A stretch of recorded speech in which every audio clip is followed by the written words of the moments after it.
The views and opinions of the hosts and guests are their own and do not necessarily reflect the views of the management and staff of Guardian Radio.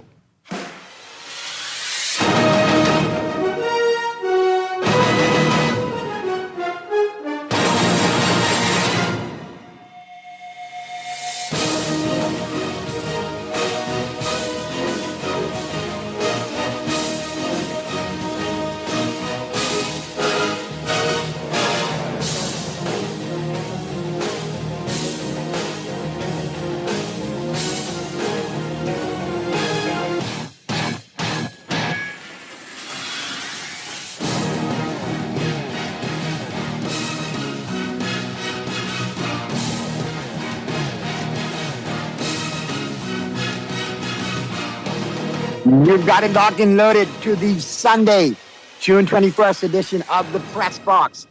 All brought to you by The Island Game, Jimmy's Wines and Spirits, KFC Nassau, Green Parrot, Margaritaville PI, and Harborside Marine. Happy Father's Day, everybody. 11:05 a.m. is the time. Happy Father's Day to all the fathers out there. I hope you enjoy your crab and rice to the fullest. You know that's a national staple. The all Bahamian fathers will get crab and rice on Father's Day, so enjoy your crab and rice to the fullest. Hopefully you'll get some, maybe grouper cutlets with your crab and rice, or maybe some lobster, or maybe some, you never know, you might get a nice T-bone. You never know. Whatever it is, enjoy it to the fullest. And I'm sure we'll hear from some of the fathers in the group today, too. Pearl will probably chime in, Meg will chime in, but I know that they're enjoying their Father's Day as well. We should hear from Statboy and Short Order, but like I said, it is the Father's Day edition. We got lots to talk about. Mr. Producer, I don't know if you're a father or not. If you are a father, happy Father's Day. If you're not, well, you need to work on that, okay? Now, with that being said, big up to all the sponsors. Couldn't do it without them.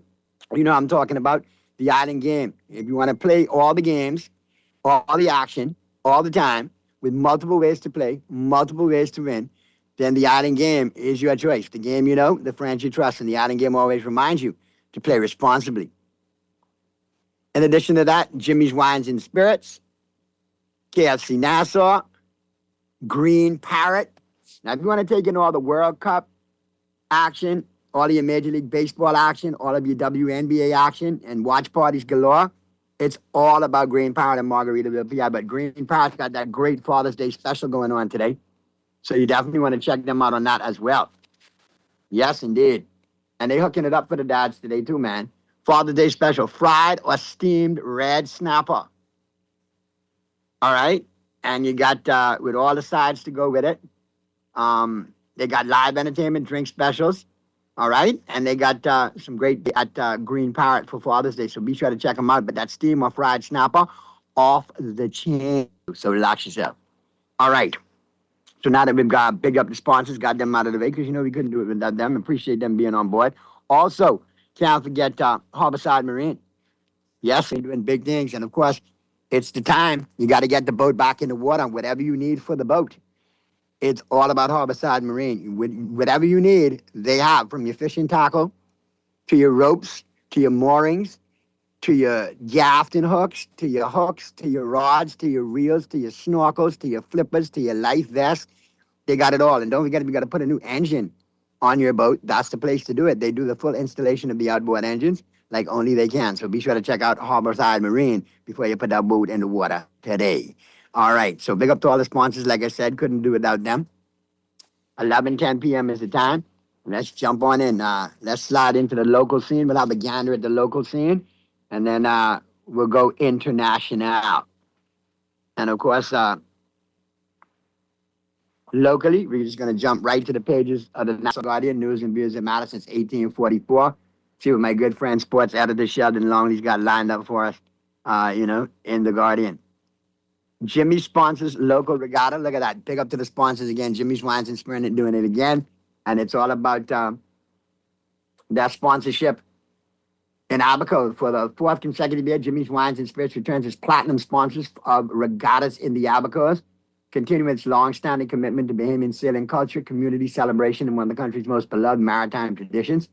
It's going to take place June 20th through the 28th, so it kicked off yesterday. And once again, it's going to transform the Sea of Abaco into a vibrant showcase of competitive sailing, island hospitality, and community spirit. The week-long event features 5 racing days, 2 lay days, and a closing celebration with activities spanning 4 islands: Green Turtle Key, Great Guana Key, mainland Abaco, and Elbow Key. So we'll keep you posted on that during the week and get you all caught up as to exactly, the results from the Abaco regattas. Alexio places 3rd in international regatta, also from sailing, but a different class. Bahamian sailor Emmanuel John Alexio rode the waves all the way to a 13th place finish overall at the 2026 ILCA International Laser Class Association Atlantic Coast Championships Regatta, hosted at the Carolina Yacht Club in Charleston, South Carolina over the weekend.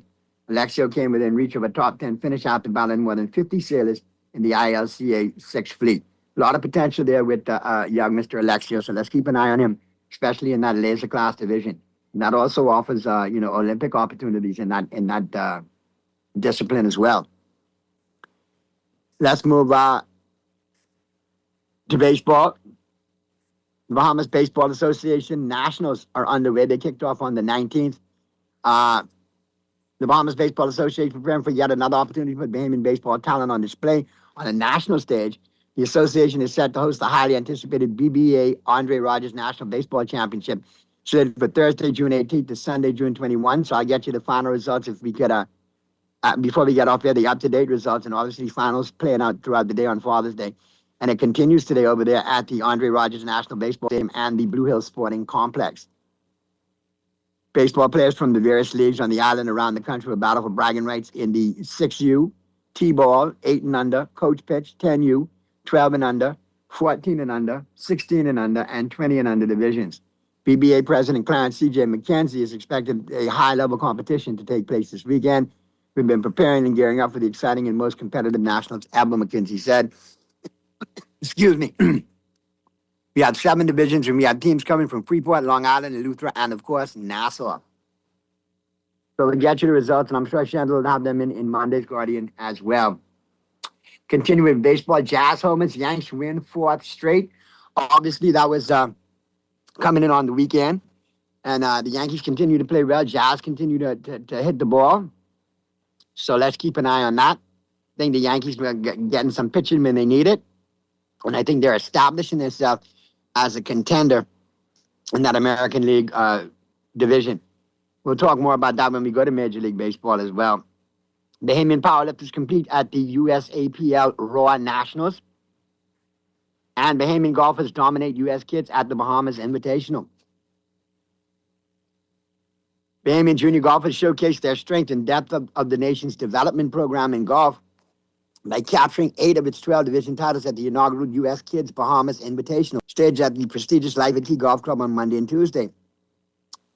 The historic championship welcomed golfers from across the Bahamas and the United States of America, while also serving as an official U.S. Kids Golf International Invitational event and awarding valuable priority status points toward qualification for major international championships, including the U.S. Kids World Championships in Pinehurst, North Carolina, summer. The tournament produced impressive performances throughout the various age divisions, highlighted by multiple champions from the host nation. Leading the way were, excuse me, pardon me, leading the way were the Poitier sisters, who claimed 3 division titles collectively. Sayer Poitier captured the girls' 11 and 12 division championship with rounds of 80 and 79 for a winning total of 159. She wrapped up 18 shots ahead of her nearest competitor. Her younger sister, Zion Poitier, secured the girls' 9-10 title after firing rounds of 43 and 38 for a total of 81. Zion's twin sister, Zidane Poitier, finished second with rounds of 41 and 42, giving the family a 1-2 finish in that division. In the boys' 13 and 14 division, DeAndre Poitier rallied with a final round score of 81 to win by a single stroke. His 166 total narrowly edged out William Mihalis, 167, and William West, 168, in one of the tournament's most competitive division finals. So congratulations, man, and to all those young athletes who did well. And the other girls' division featured several of the country's top junior players. Haley Hall claimed the girls' 13 to 14 title with rounds of 80 and 75 for a winning total of 155. And in the competitive girls' 15 to 18 division, Anissa Robinson produced a strong closing round of 75 to overtake first-round leader Madison Carroll and secure the championships with a final of 156. Carroll finished second at 158. And in the boys 15 to 18 division, also belongs to the home team as Luke Grimes earned the championship with rounds of 76 and 78 for a total of 154. Luke gone from baseball to golf, where he playing both. Excellent, good stuff right there. And so that's good stuff. And we got a lot of golfers in the pipeline as well too. So kudos to our national golf program, our junior program, and to these kids getting out there. You know, the Poitiers clan doing their thing as well, winning 4 divisions. Excellent stuff, man. Good stuff. Glad to see that, we got young athletes getting ready to do that thing, from sailing to baseball to soccer to powerlifting to golf. It's not just about track and field, and track and field is very important, don't get me wrong, but we got more athletes to put on display and to let shine in this country, and there's ample opportunities for kids to get scholarships with some of these off the beaten path, what I call sporting disciplines. Sailing really doesn't jump to mind, even though that's the national sport. Golf doesn't really jump to mind. Those are two great opportunities in 2 disciplines for kids to get scholarships to college in. So I think they're paving the way, doing a good job in both those important disciplines as well. All right. Now that we got the local scene out the way, here we go. Let's jump into the World Cup. We got a lot of World Cup action lined up for you. As a matter of fact, let me give you the results from yesterday, and I give you the games on tap for today as well too. And like I said, quite an interesting start to the World Cup. Very much so. Didn't expect to see some of these results, and some teams playing way above their skill level. All right, we saw that yesterday. As a matter of fact, results from yesterday: Netherlands 5-1 winners over Sweden. Sweden got exposed. Germany 2-1 winners over the Ivory Coast, but had the result of some, underhanded typical German soccer tactics to get it done. Ecuador and Curacao 0-0, and the goalkeeper for Curacao, I think, set a World Cup record for most saves in the game. And Japan took care of Tunisia 4-0. So let's have a quick glance. And yeah, I was correct. Curacao goaltender did a great job yesterday out of Kansas City. Curacao goalkeeper Eloy Room made 15 saves to equal the men's World Cup record and help earn the tiny Caribbean nation its first World Cup point with a 0-0 draw against heavily favored Ecuador on Saturday. The 37-year-old Room bounced back in spectacular fashion after conceding 7 goals to Germany in his first World Cup match a week ago to produce one of the most finest performances by a goalkeeper in tournament history. So good to see Curacao bounce back in that one and tie up a tough team. Some other surprising results. Ivory Coast loses to Germany, but they slammed Germany's lack of fair play because it got to a point where Germany was playing a little dirty. And as a matter of fact, go and have a quick recap on that game yesterday, because I think Germany got exposed in that loss. They're not as good as we had them tagged out to be. Let's get to that clip if we could there, please, Mr. Producer. Dramatic late winner, and Dennis Undav with the goals once again, Jürgen. Yeah, obviously very, very late, but it finally came. I think it was an interesting game. I think Ivory Coast had more from the game, especially the first hour. They did more for it. They created more. They were physically above Germany in many, many occasions, and Germany struggled. They really struggled. But then Julian Nagelsmann did change with 3 guys, and especially, obviously, bringing in Dennis Undav from Stuttgart made the big difference. He's a kind of an old school, typical number 9. His job is get us a goal or 2. And the second one came very, very late in the game. But he came, and obviously that pushes Germany through to the next round already. And we think, so step by step, we can forget the 2 nightmares in Russia and then Qatar with the last 2 World Cups. So we got to keep an eye on Germany, man. I don't know if they just play to the level of that competition, or if they were a little bit exposed yesterday. Spain playing today at 12 o'clock, taking on Saudi Arabia. And Spanish coach Luis de la Fuente said it would be a mistake to compare Lamine Yamal to legends like Lionel Messi, Diego Maradona, while refusing to confirm that the Barcelona star would make his first start in the World Cup on Sunday. Spain faced Saudi Arabia in Atlanta in their second game in Group H after being held to a 0-0 draw by Cape Verde in their World Cup debut, with Yamal only fit for a late cameo off the bench. De La Fuente has faced a barrage of questions this week about Yamal's progress, but denied that the spotlight on the Barcelona winger was a negative for the team. It would be a mistake to compare Yamal to anyone, De La Fuente said in New York. When asked about the star's role now in Spain's team, goes with Messi and Maradona with Argentina in the past. He's 18, in a process of development of maturing. We have left him follow his path. These kinds of players who have something different already. They're geniuses like Salvador Dali or Michael. It seems exceptional isn't for them. Yamal came in the second. Verde, let's see if he starts today or plays today. Obviously, Spain needs to get some goals on the board. They need to get a win. I think it'll be more than in the 71st minute. He'll either play early and be removed or maybe after the half. So let's keep an eye on that. Let's look at the games for today, as a matter of fact. Kicking off with Spain at 12 o'clock, taking on Saudi Arabia. Spain, the early favorite of this one. Belgium plays at 3 p.m. against Iran in Group G. Then back to Group H, you have Uruguay taking on Cape Verde. And then back to Group G, that Uruguay and Cape Verde is at 6. And then New Zealand and Egypt at 9. So 1, 2, 3, 4 big World Cup matches today. You could definitely take them in and enjoy them if you're a soccer aficionado. But it should be some good soccer today. Belgium and Iran should be a good game. Spain and Saudi Arabia. Uruguay should put up some goals on Cape Verde, unless they come out and play back to the wall like they did against Spain and fight for the draw. So we'll see. We'll definitely keep an eye on all of that.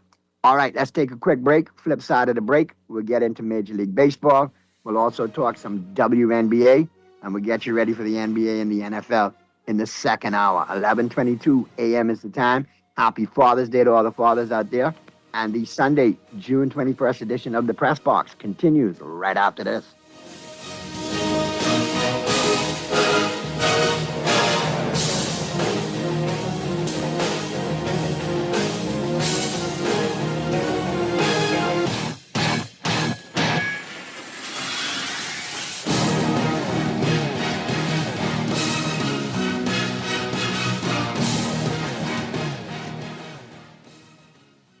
KFC has a bold new flavor you'll love. Introducing the all-new Barbecue Rap Star. We're talking a juicy chicken fillet, fried to golden crisp perfection, covered in smoky barbecue sauce, topped with cheese, then wrapped in a delicious toasted tortilla with flavor in every bite.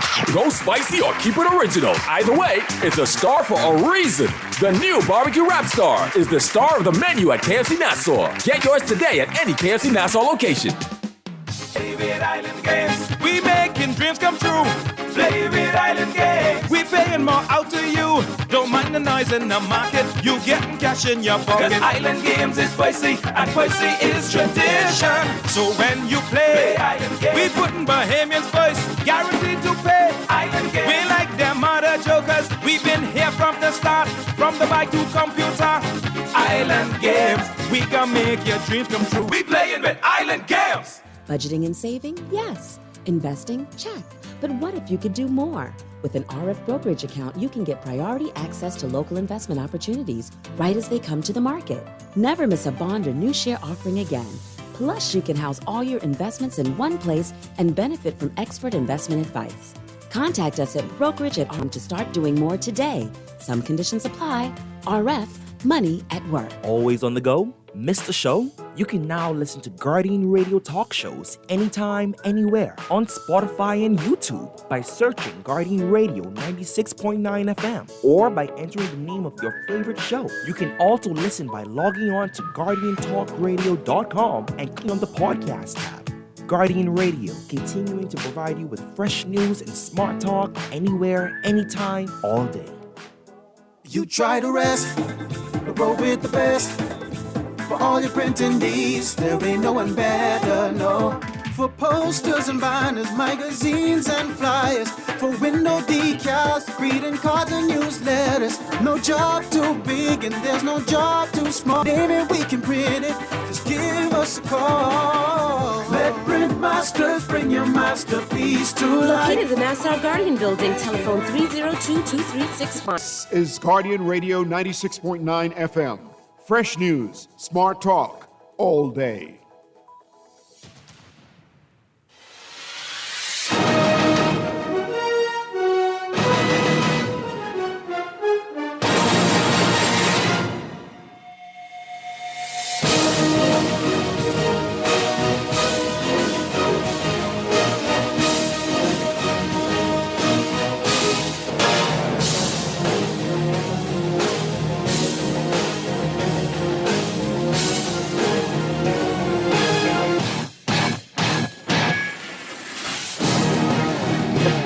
On the Sunday, June 21st edition of the Press Box, all brought to you by the Island Game, Jimmy's Wines and Spirits, KFC Nassau, Green Parrot, Margaritaville PI, and Harborside Marine.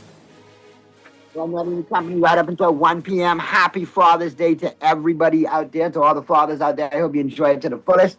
We're into the first hour of the show, 11:25, actually 11:26 a.m. is the time.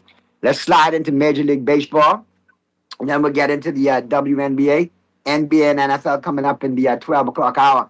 Let's just have a look real quick at some of the Major League headlines and highlights from yesterday's game. Schwarber's 3 home runs, Harper's cycle propelled the Phillies. That was a monster game offensively yesterday. Bryce Harper was looking to change things up for some early batting practice. He then switched his bat to a heavier model, but he's talking to Jazzy. The result of which was his first career cycle in the major leagues on a night when his Philadelphia Phillies teammate Kyle Schwarber hit 3 home runs, 2 in the same inning, and a 15-3 win over the New York Mets. Harper had been struggling with 1 hit in his past 7 games. He changed to a 35-ounce model bat and politely hit the cycle within the first 5 innings. So he did the single, double, triple home run thing in the first. Schwarber had 3 home runs, 2 in the same inning. Phillies 15-3 winners. And I had mentioned this earlier. I said, don't worry about the Phillies with a slow start. Look for the Phillies to try creep back in at some point. They will not be this maligned this long. They will try to make a comeback. And now the Braves, look up. They're only 7.5 games in front of the Phillies. And when you look at it, it's a division rival. They're going to have to play each other several times between now and the end of the season. That division is still doable for Philadelphia. And surprisingly, Washington is still around in that division as well at 40-37, hanging around. But consider how bad Philadelphia started. To see them at 41-35 and climbing to tell you that, keep an eye on the Phillies. If they get healthy, they could be one of those wild card teams. If they qualify for the wild card, that could cause fiasco in the playoffs. Mike Pop, is that Pearly in? Did Pearly chime in yet? Then it must have just been a Mike Pop. But keep an eye out in that division, in that National League East. Atlanta, Philadelphia, and Washington right there hovering. Florida, I don't know. They seem a little bipolar. I think the Mets are free-falling and fading away. But nonetheless, like I said, big outburst for the Phillies yesterday. And not normally do you see a player hit for the cycle in a game, let alone the first 5 minutes. News out of L.A., Shohei Ohtani is a father again. A day before Father's Day, he became a father. And the Los Angeles Dodgers on his Instagram account Saturday. Later, Ohtani was in the Los Angeles lineup for a 3-2 loss to the Baltimore Orioles. He accounted for the Dodgers' first run with a solo homer in the 9th inning, his 16th of the season.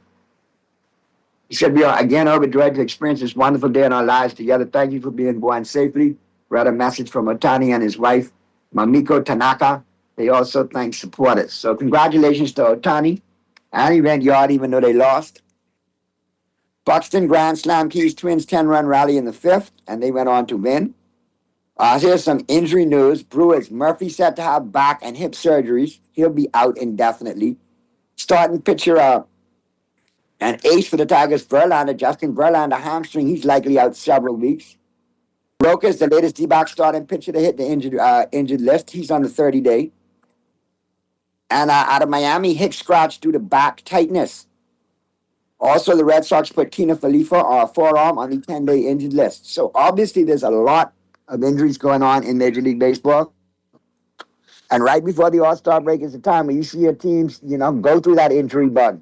And now, is it a case of, can they hold water until players get back, or does this put a chink in their armor and cause them to free fall and fall out of the race? So you're going to have to keep an eye on several of those things. Another thing that you're going to have to keep an eye on is Major League Baseball and the offseason meetings. And a work stoppage is definitely on the horizon. A work stoppage is imminent. As a matter of fact, let's go to Buster Olney right now from ESPN Sports and get the latest update on Major League Baseball and baseball aficionados. Once again, a strike or work stoppage is looming in baseball again. That's why I don't buy into Major League Baseball. You buy in and then they have the strike. And then it mars it. You got a bad taste in your mouth. And just when you think you're over it, boom, here they come with a strike again. Let's get to Buster Olney and ESPN Baseball. Rob Manfred said yesterday, Buster, that he worries that labor negotiations could lead to a work stoppage. How real a threat is that in your mind? It is absolutely a real threat because the issue that they're fighting over, they're so diametrically opposed. The owners, for the first time, are asking for a salary cap in negotiations for the first time since 1994-95. And the players, on the other hand, the association is saying, no, we will not accept a salary cap. So they are entrenched. And as it was in 94-95, the question comes down to who blinks first. In 1994-95, at that time, it was the owners who blinked first after they lost a key legal decision in the spring. We'll see if this time around it's different, if the players are the first ones to blink. And what you have to do is keep an eye on the proposal in Major League Baseball right now as they go to their winter meetings. A lot of things on the table that could affect those negotiations and cause either players or owners to lean one way or another. And with 166 days until the expiration of Major League Baseball's collective bargaining agreement and the fear of a long-lasting lockout to follow, Major League Baseball and the MLB Players Association met Thursday for a bargaining session. During the meeting, MLB proposed a drastic overhaul to the game's amateur entry system. And I want you guys to listen out here in the 242. Yes, we've been successful. Yes, we've been blessed to produce a lot of Major League talent, over 40 players in Major League organizations. But young players coming up the pipeline now, this rule change may affect how things go. Because I swear some of you all believe the Yankees come in and give you an 8-year-old a $40 million contract. That's not happening. But you could use baseball as an opportunity to go the college route and the pro route. But here's the proposal. It's very interesting. The proposal covers domestic and international amateurs and covers a significant amount of ground. The most important elements include high school players would be ineligible for the domestic draft and need to be at least 2 years removed from graduation to be selected. So no more high school to the pros like that. You got to be graduated for at least 2 years. So that means you got to be playing college ball for at least 2 years before you're selected. An international draft would be implemented for every player outside of the United States, Canada, and Puerto Rico. The domestic draft, currently 20 rounds, and international drafts both would last 12 rounds each, trimmed down to 12 rounds. The minimum age for international entry would move from 16 to 18. The minimum age for the domestic draft would be 20 on September 1st. College players would be eligible after that, as opposed to their junior year currently. Signing bonuses for both would be hard-slotted and capped at $200 million, around what international players get now, and slashed in half from the current system for domestic players. All draft picks can be traded, a reduction of draft lottery teams and elimination of competitive balance choices. College baseball, which MLB in a statement called an increasingly important pathway, would receive an influx of high-end talent annually and serve as a mandatory stop in the domestic development pipeline. Undrafted players from both pools could sign for a maximum of $10,000. There would be no cost of minor league teams in 2030 when the 120-player development licenses that MLB grants to make up their minor league baseball expire.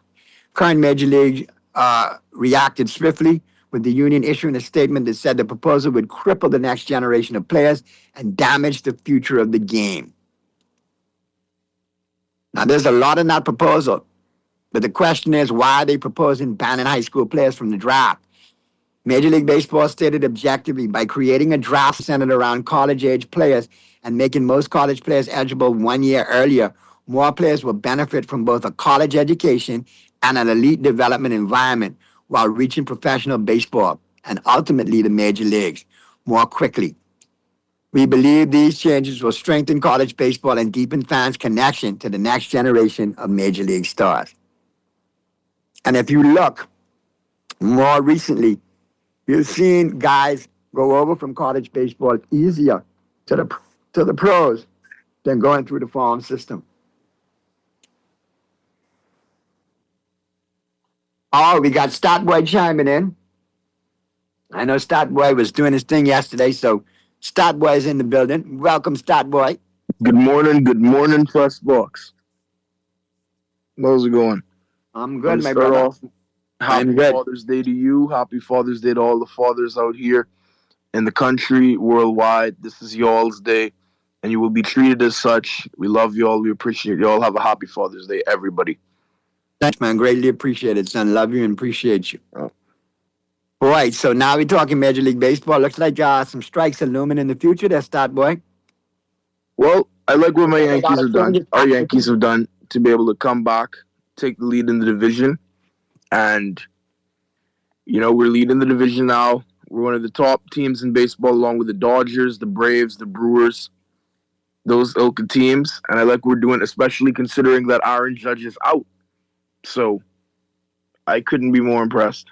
I had mentioned it earlier before you joined. Sometimes with injuries this time of year in baseball, teams have to just hold their head above water.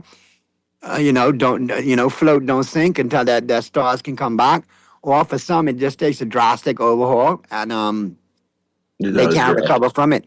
But I'm glad to see the Yankees are holding their head. But what I was mentioning before you chimed in, I don't know if you heard, but the whole entry now to Major League Baseball has been changed up. The proposal that Major League Baseball is proposing, what is it? I've got to research. It's going to require that you have 2 years of college education.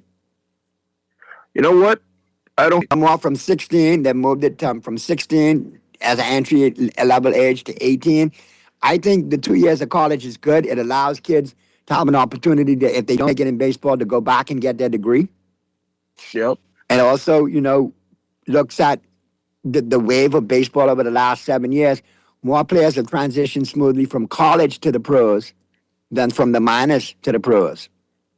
I think it's a good idea, and I think it'll emphasize getting baseball back to where it should be, where locally kids are looking for scholarships first rather than a pro contract.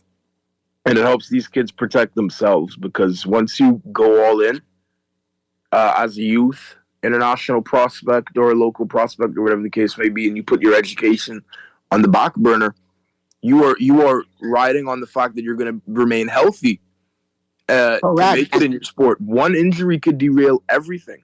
And we don't take genetics into account over here.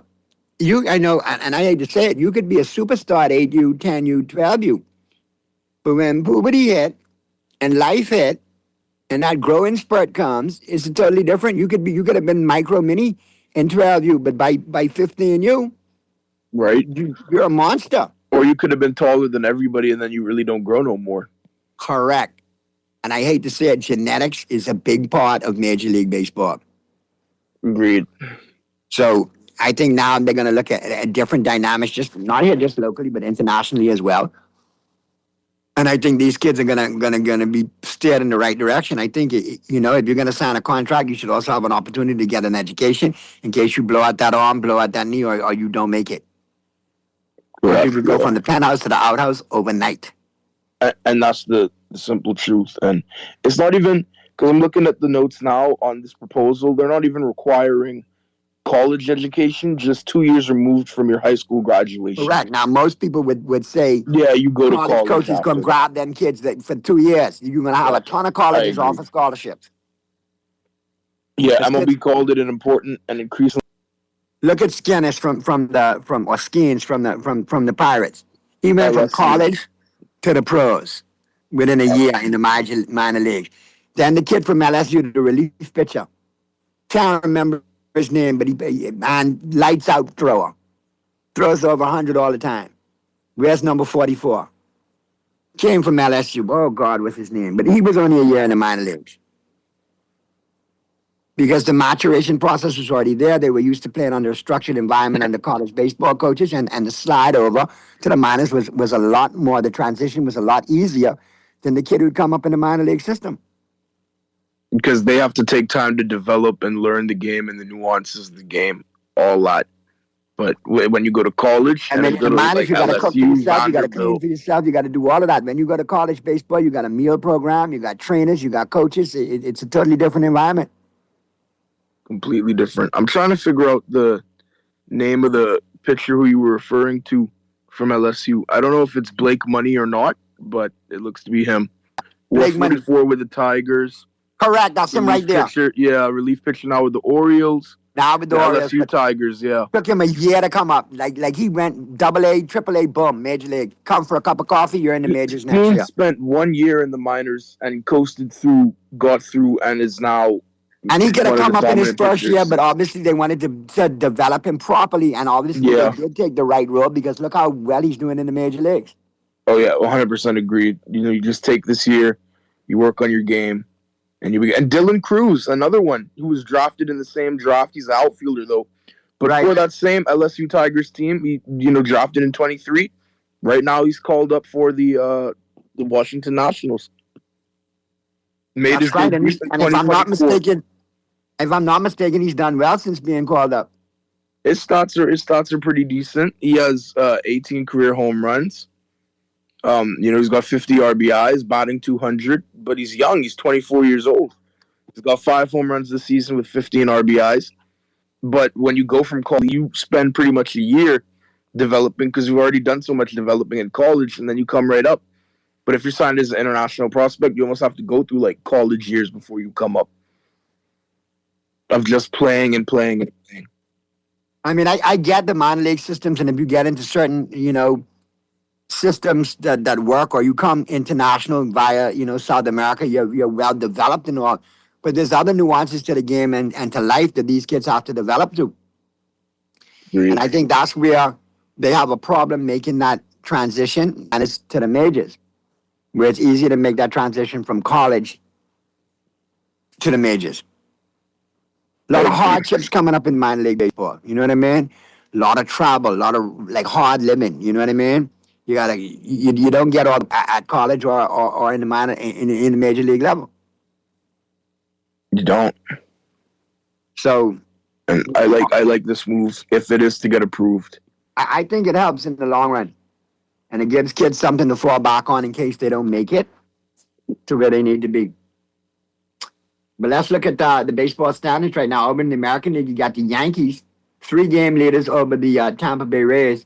Yankees 46-29, Tampa Bay 42-31. Toronto 9 back, Baltimore 11.5 back, Boston 14.5 back. I think those three are starting their free fall. I'd love to hear it. Boston 14.5 back. Move over to the American League Central. You got Cleveland 41-36. The Chicago White Sox 39-36, 1 game back. They were one of the worst teams in baseball last year. And the year prior, they had the worst record ever.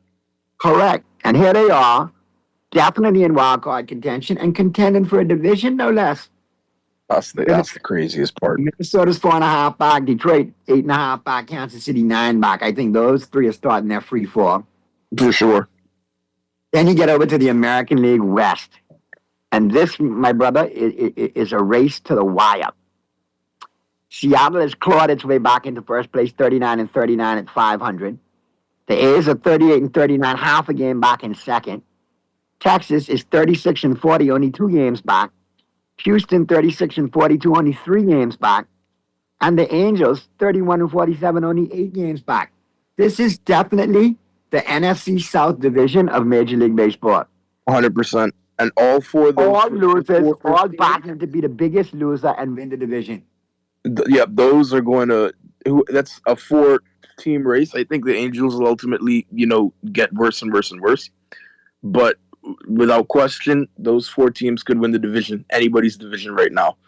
Houston, Texas.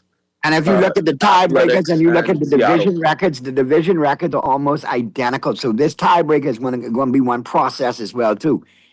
Oh, If yeah. you look over to the National League, and I mentioned it earlier, if you look in the National League East, you got the Atlanta Braves. They're 7.5 games in front of the Philadelphia Phillies, but Phillies have come back a long way.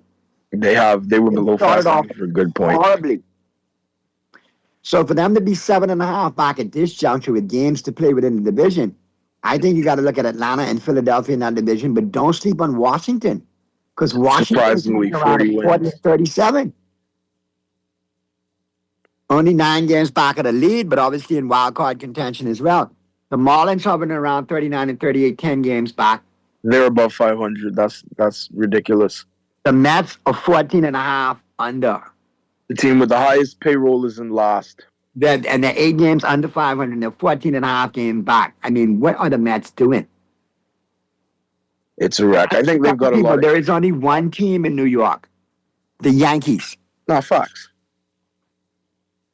The Mets, they distant redhead freckle-faced cousins. Shout out to all my people with red hair and freckles. Nothing against you all, just against the Mets. And you look over in the Central Division, though. I think Milwaukee's creeping away from it now. They got a 5-game lead over St. Louis. But don't sleep on the Cardinals because they still got some division games against Milwaukee. The Cubs kind of let me down. They started off well. They were hot. But now they're 6.5 back. I don't know. Pittsburgh is who they are, 38 and 39, 8.5 back. I have them being like a 500 squad. Cincinnati, who was highly touted at the beginning of the year, though, in that division, Bubkas, 9.5 back. It's insane. And they got talent on that Cincinnati Red team. Agreed. I mean, they're all pretty much hovering within the same range, though, when you look at the Cardinals and Reds. So them four, will compete with each other and take games off each other. But the Brewers could look to pull away again. I think Milwaukee's getting ready to ruin, and they got a pitcher over there in Milwaukee. Let me tell you, man, this kid is doing big things. As a matter of fact, let me pull up his stat. Lights out on the mound for them. Let me put up the pitching stats. Yeah, I don't need batting, I need pitching. But yeah, Mizorowski, have you seen this kid lately? 104 miles an hour. Yeah, he's a dog. His coach wanted to pull him the other day. He nodded the coach off from the dugout, said, "Leave me in," and got 2 strikeouts there in the inning. It's crazy. This dude's looking like he had a 15 strikeout game. 104 He's got miles 138 an hour. strikeouts already. He had a complete game. Less than 100 pitches, struck out 15 batters. And he's leading the majors in ERA and strikeouts. 145 ERA and 138 strikeouts. This kid, Mizorowski, keep an eye on him. I think that right there is a big ingredient for that team doing so well. And don't forget, they also have Harrison, who's pitching really well. He's in. And another one under the thing, Ashby, 10-1. Brewers are getting some great pitching out of their guys. The Brewers got 3 dogs in that rotation. You know what I mean? Yep. So when you look at it, I think they run away with that division now just based on pitching alone. They really could. Because these guys are shutting teams down. And then you look over in the West. They're shutting them down. You look over in the West. Dodgers 49 and 28, 9-game lead over the Padres, 9.5 over the Diamondbacks, 17.5 over the Giants, 19 over the Rockies. It's safe to say Purdy's going to be that guy in the division. All right, I think he's going to be that guy in the division. Let's see what happens after that. But it'd be nice to see the Dodgers take on the Brewers. The Brewers with all that pitching, the Dodgers with all that. That would be a good series. And the Braves. Correct. Yeah, Purdy will be that Yankees could just keep their head above water and keep doing what they do. We'll be all right. They're 49 and 28.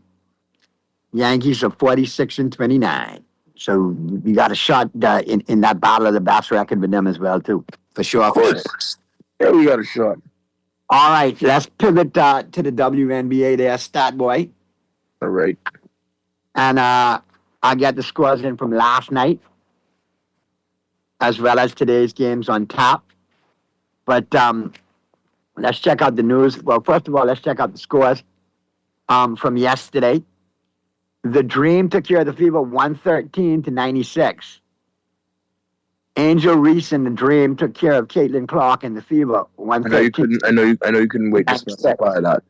No, but listen, as much as Purdy loves Angel Reese, and she did have 18 points and like 9 rebounds, there are some other players on that squad that are very good.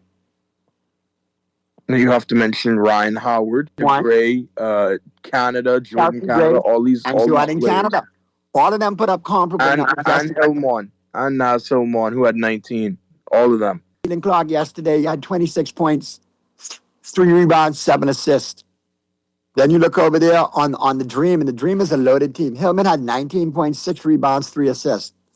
Angel Reese had 18 points, 8 rebounds, 3 assists. Gray had 22 points, 5 rebounds, 1 assist. Canada, 12 points, 7 rebounds, 12 assists. Howard, 24 points, 4 rebounds, 3 assists. Then off the bench, you had Papao with 9 points.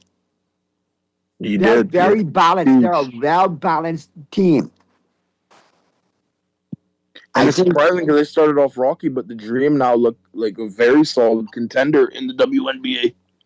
They do, and if you look at the standings, Minnesota is 13-3, Las Vegas 11-4, Atlanta 11-4, New York 11-5, and they lost last night when they shouldn't have. Golden State, the Valkyries 10-6, Dallas 10-6, Indiana 9-7, Toronto 8-8, Washington 7-7, Portland 8-9, LA 7-8, and then you have the Dogs. Phoenix 5-12, Chicago 4-11, Seattle 3-4. It's horrible. Yeah, but I think really horrible teams. I think you got to keep your eye on the Las Vegas Aces again. They're the defending champions. You're gonna absolutely have to. Minnesota has a chip on their shoulder. Don't count New York out, but Atlanta seems to be this young upstart team that could give all of them fits. Oh, for 100%. With how they played last night, if they could play that team brand of basketball against every other team, they will be hard to beat. Contributes and everybody plays their role perfectly. So let's look at some of the news from the NBA. The Wings, like I said, caught fire in the fourth quarter last night. They rallied from 15 down against the Sky. So they came back because they were down. They were getting pumped last night. The Dallas Wings, they were getting hammered. No, Paige did her thing. Yep. Paige put up some points. She's fastest WNBA player to grab 1,000 rebounds. That's awesome. Congratulations to her. Was Caitlin Clark the fastest? It's not about except for B. Ugly. It's not about Caitlin Clark, is it? It's about Angel. So Caitlin has no relevance. Congrats to Angel. Good job for Angel getting that record.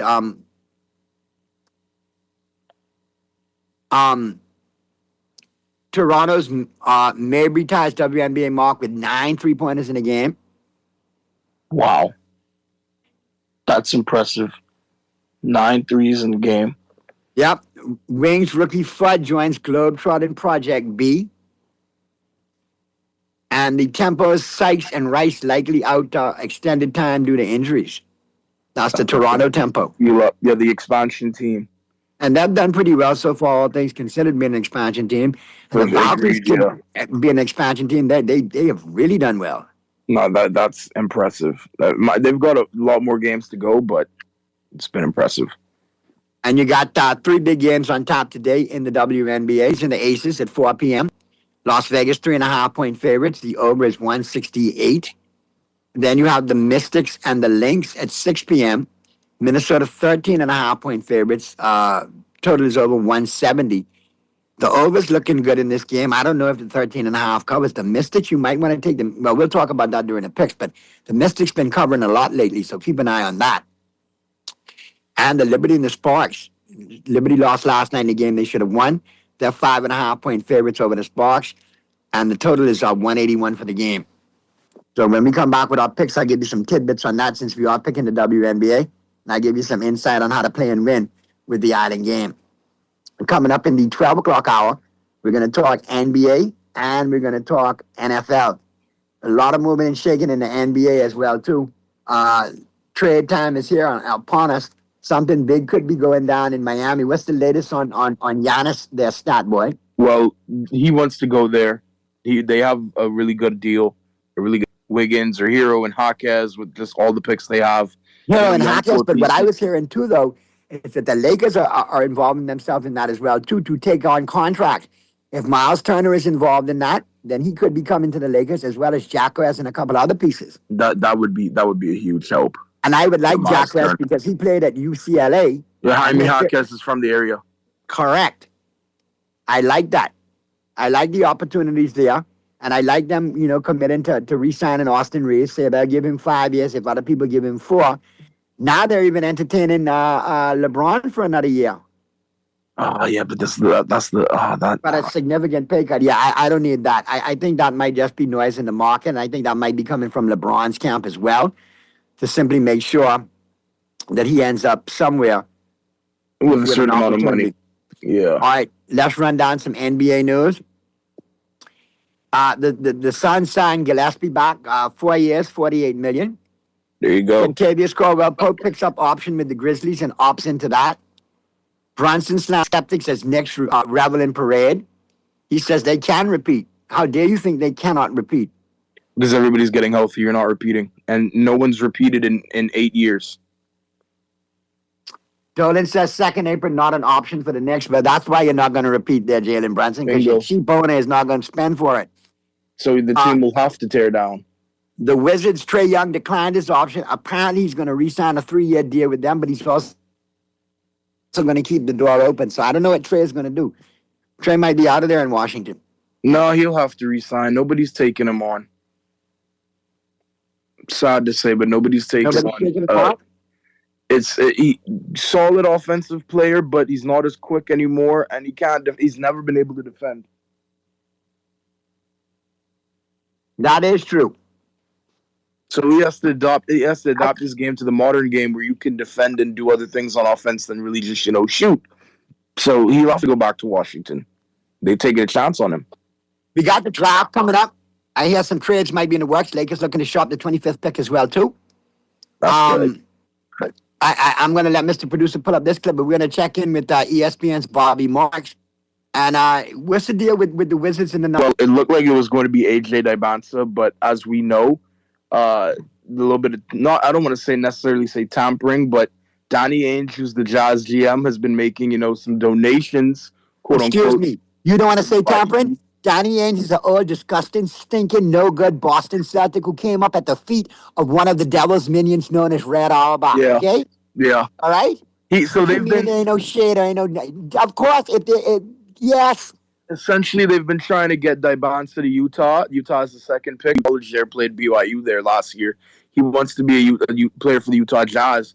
But what's his name keeps throwing himself into it too, though. Darren Peterson, the solid guard he's only met with one team. That's the Wizards, and he refused to meet with anybody else. And now you're hearing rumors that the Wizards' mind could be changing and they take Darren Peterson. So we'll see how this goes. I hear that the young man they drafted last year, Bailey, is now, in trade talks as well and could possibly end up in LA with a salary dump if they go out to Kessler. That would be interesting. Well, Kessler is demanding too much money for somebody averaging 10 and 10. Not even. So, yeah, Utah is going to try to re-sign Kessler, but Kessler wants $150 million. Yeah, not happening. Well, we're going to talk about that and more, and obviously potential trades and potential new faces in new places. And we will also talk the NFL. And I don't want to say this too early, but can I have another name that I can add to that list of Caleb Downs there now, Stat Boy? Who's the name you want to add to Caleb Downs? Christian Parker. Parker. No. Freaking Parker. Here we go. Season even played that. Hold on. Remember when I tell you this. Not only is he going to be a great defensive coordinator for the Dallas Cowboys, within 2 to 3 years, he's going to be a great head coach in the NFL. So you're thinking y'all will maximize this 2 to 3 year window and get a championship within that time? We have to. I mean, we have to try, if not be in a position to be playing for one where we can let him go and keep a top assistant to keep the defense in-house and running how it should be. I feel you. And that's one thing that I respect Christian Parker as. He has a predominantly minority coaching staff but he has qualified individuals that if he leaves to take a head coaching job, Jerry and Steven have the option of picking 2 or 3 of them as the next defensive coordinator to stay in Dallas and keep the defense running, the system running. Just how he was a product of Vic Fangio's system, these guys will be a product of Christian Parker's system. Remember the name Christian Parker. He is definitely, I won't forget, one of the young wonderkin coaches in the NFL. He doesn't get enough props because he's a defensive coach. If he was an offensive coordinator, you'd have heard his name a long time ago. I'm not getting overly optimistic, but I'm looking to watch plenty Dallas Cowboys defense this year. When you watch the games and you say, "But you really paying attention to the defense more than?" Yes. Because I know what the offense, I know what shot he could do. You know what I mean? Absolutely. All right. And you know Shotty don't talk no shot. No. Shotty just bring it. He was showing glimpses last year. He was. A lot of potential as a coach, I think. So let's get to the break. Flip side of the break, we'll talk NBA, and then we'll talk NFL. That's all coming up on the flip side of the break as the Sunday, June 21st edition of the Press Box, brought to you by The Island Game, Jimmy's Wines and Spirits, KFC Nassau, Green Parrot, Margaritaville PI, and Harborside Marine continues right after this.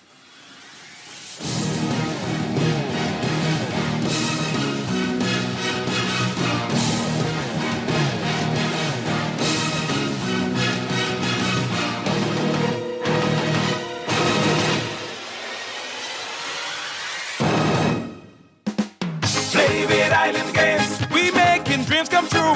Play with Island Games. We paying more out to you. Don't mind the noise in the market. You getting cash in your pocket. 'Cause Island Games is spicy and spicy is tradition. So when you play Island Games, we putting Bahamians first. Guaranteed to pay Island Games. We like them other jokers. We've been here from the start. From the bike to computer. Island Games. We can make your dreams come true. We playing with Island Games. Beulah gal, can you believe this? We are now the patrol queens of the neighborhood in charge. So we need to check out what's going on in everybody's yard. What about that gun that we know that Junior and his homeboys just ran out? Can we report that too? Of course we can. But we could be in deep trouble if they find out. We need to report what we see, Beulah. When you call Crime Stoppers, they just answer you. So then we can report everything? Guns, where they hiding the drugs, who shoot who part of which gang, or who disturbing the peace. The neighborhood will be the best in the Bahamas. And everybody gonna want to come live here. And then our house price will go up, gal. So what we waiting on? What's the number? If you see something, say something. Let us all pitch in and stop the crime before it's your time. Call 328-8477 from Nassau or 242-300-8477 from the Family Islands. Or text us through the Crack Crime Bahamas app. Stop the crime before it's your time. KFC has a bold new flavor you'll love. Introducing the all-new Barbecue Rap Star. We're talking a juicy chicken breast filet, fried to golden crisp perfection, covered in sweet and smoky barbecue sauce, topped with cheese, then wrapped in a delicious toasted tortilla with flavor in every bite. Go spicy or keep it original. Either way, it's a star for a reason. The new Barbecue Rap Star is the star of the menu at KFC Nassau. Get yours today at any KFC Nassau location. This is Guardian Radio 96.9 FM. Fresh news, smart talk, all day.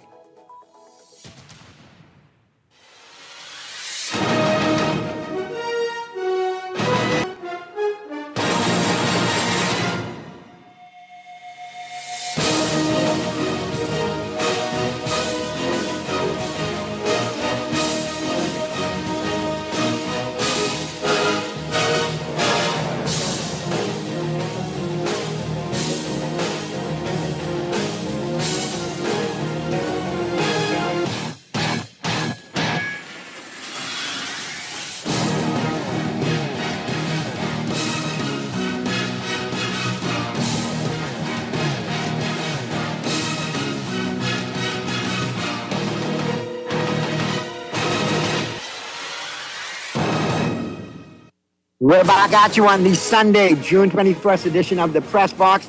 Happy Father's Day, everybody. And we're into the 12 o'clock hour, 12:05 p.m. Naughty and Stat until 1 p.m. We're going to pivot to the NBA right now. We started talking about it going in to the break. And obviously we'll continue the conversation. We got Let's have a look at some NBA news, as a matter of fact. We already mentioned some of those headlines going into the break. And one of the things we need to look at is the NBA draft. Stat boy, that's coming up on Wednesday. And yes. The Wizards have a good dilemma. The number one pick is a good problem to have, but who do they pick? As a matter of fact, let's go to ESPN's Bobby Marks right now, ESPN's NBA analyst Bobby Marks, and to see, in which direction the Wizards may go with their number one pick. The Wizards weighing here in the top spot.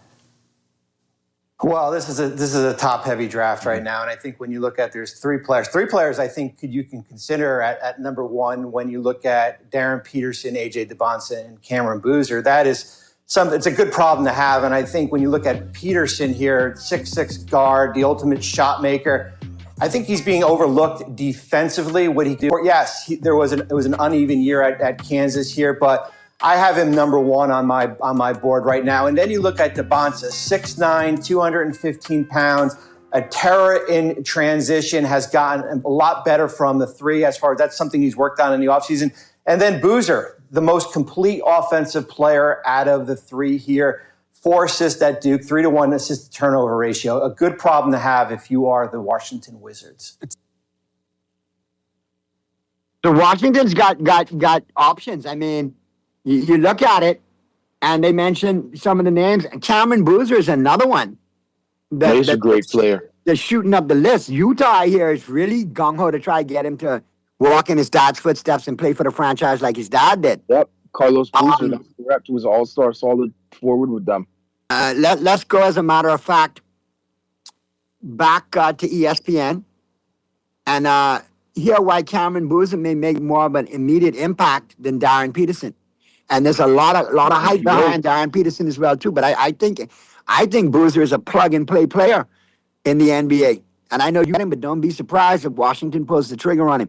Let's check in with ESPN. A little bit here because I don't know, and I'm going to defer here to Farney a little bit on Darren Peterson because we had the Morris twins in here who played at Kansas, who said they feel like, and they've played against him and watched him and been at practice, he's the most NBA ready to get all of his intangibles and everything that he can do. In terms of a floor, given the fact that he missed how many games at Kansas and there's kind of this weird narrative around him, wouldn't you argue maybe Darren Peterson has a higher floor than someone like Cameron Boozer, who we... Availability is your best ability. And there's nothing that I looked at over the course of this season at Kansas that would say, okay, I believe that he can make it through 82 games. Jerry West said, if you can't play 30, how are you going to play 82? And I think that that's the concern for Darren Peterson. If Darren Peterson didn't have any health issues and was available all season long and had that same quick twitch that we saw him have at the high school level, then yes, I would agree. Like, he is an elite level prospect that can get his shot off at any spot. He knows how to get to his spot on the floor and to get his shot off on a consistent basis. But the question is availability. And if you're going to make an immediate impact at that next level, you need to be there and be accountable every single night for your organization. And that's where I feel Cam Boozer has an edge over Darren Peterson. I think Boozer has the edge, period. I think the pedigree, and I think where he's come from. I think his twin brother may end up making a lot more noise than they anticipate him making it. The other Boozer twin from Duke, but Cameron Boozer is really the solid one too. But Darren Peterson... Hold on, but let's be honest. Let's revisit the Thompson twins. Is Tristan... No, Amen and Asar. Asu and Asai. I called one Asu and the next one Asar. Asu. Oh, my goodness. The two twin Thompson twins. Sure. Let me stop. Yeah, but... Yeah, I think both of them, when they came into the league, one was a little bit more touted than the other. But they ended up in a situation where the one in Detroit has now blossomed because of his defense and playing for that system. Yeah, both of them are really great, but Asar is definitely getting way more attention now as the defensive player, even though Amen can defend amazingly as well. But in Houston, that team is just a little bit disorganized. Even though they're a good, talented team, they're a little bit all over the place. Ime isn't coaching as well. KD doesn't even want to be there. KD's is a team cancer, and it just ain't looking too bright. Now let's swing to the Knicks. The Knicks, obviously, Brunson defended, but Dolan has come out earlier, the owner of the Knicks, and said, look, we're not going to that second apron. We got Windhorse lined up from ESPN. And here's the breakdown. How different will the Knicks look if they don't go into the second apron? If they don't go to that second apron, they got some problems free agent-wise. But, well, that's inevitable. They'll tear down just like the Celtics. And two names that popped up this morning on potential trades or potential releases that the Lakers could actually make a move on. One was OG Anunoby from the Knicks. I was thinking he'd be gone. Agreed. And another one was my all-time favorite name ever. Let him know who it is. Not Furkan Korkmaz, though. That's my first time. My second favorite all-time name. What are we talking about? From the Oklahoma City Thunder. Luguentz Dort. Luguentz Dort. Sorry, I know I sound a little bit excited, but, I'm watching the World Cup. Lamine Yamal just scored for Spain. Yes! Lamine Yamal just scored a beautiful cross-in goal for Spain. All right, the game just started at 12 o'clock. At 12:05. Yeah, we're 10 minutes So within 6 minutes, Yamil Yamal has scored. And that coach don't want me to compare him to Messi or to anybody else? No, he's a shining star. Lamine is on the best meteoric rise since Messi. I'm keeping it tame for the show. I wanted to scream just now, but I had to taper my emotions. And don't sleep on Iñaki Williams, who I think will get one in this game as well, too. Don't sleep on Iñaki Williams.